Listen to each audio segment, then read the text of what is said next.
Hello guys, फेरि पनि स्वागत छ तपाईहरुलाई नयाँ ब्लगमा।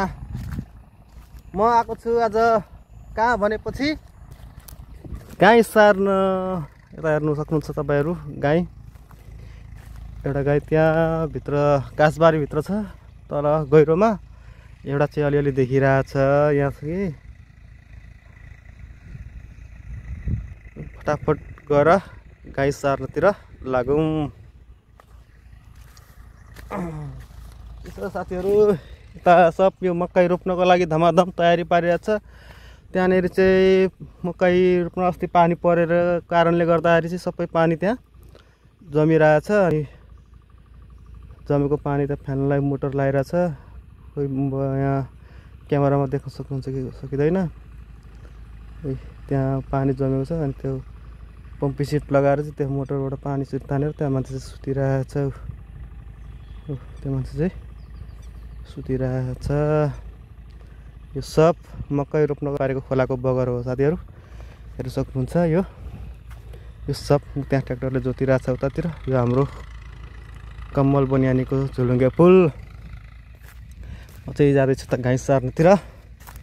यो हाम्रो गाई एउटा यतातिर उठिरहेछ। गाई सार्न लाग्ने 100 किलो यहाँ अल्झिरहेछ, अलिकति किलो पानी सरी अल्झेछ हौ यहाँ।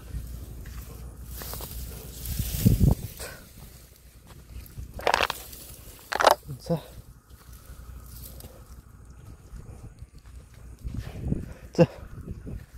सार्ने हो त बाँधिदिन्छु।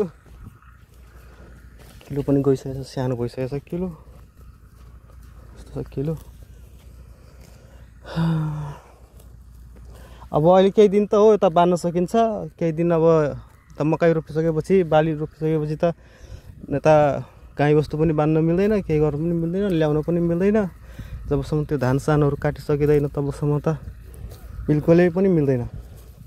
अब जे होस्, अब अलिअलि छ, यो जो जात गरिरहेछ जबसम्म यो तयारी हुँदैन तबसम्म यता गाई वस्तुहरू बाँध्न ठोक्न पाइन्छ।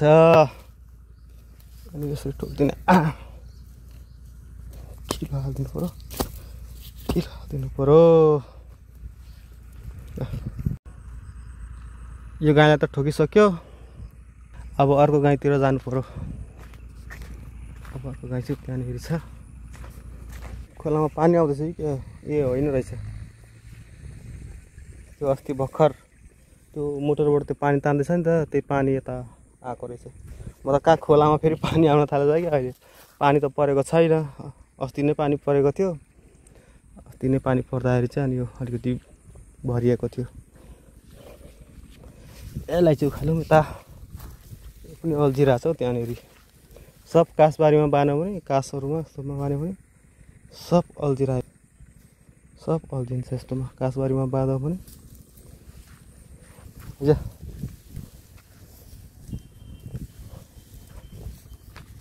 आइज,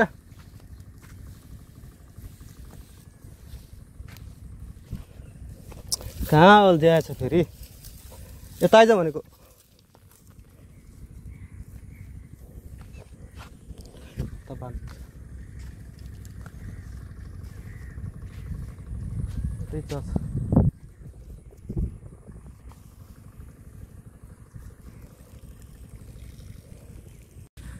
त गाइज साथीहरु, गाई सारेर फर्किने अवस्थामा।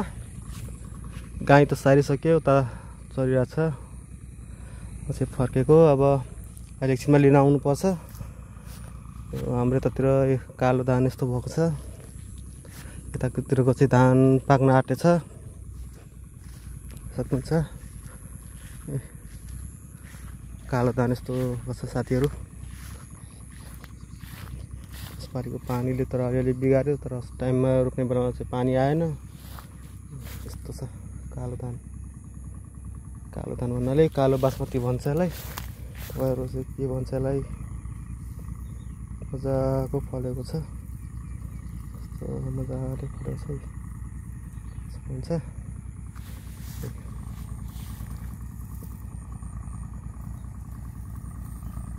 यस्तो फलेको छ। हेर्न सक्नुहुन्छ है। त्यहाँतिर चाहिँ सर्ना पाक्न आँटेको छ। यो डल्ले सर्ना भन्छ। अब यसलाई 2-4 दिनमा काट्ने बेला हुन्छ। यो अब काटिसक्नुपर्छ। अरू बाँकी चाहिँ पाएको छैन। हस् त साथीहरू, आजलाई भिडियो यति नै। फेरि भेटौँला अर्को नयाँ भिडियोमा। By by.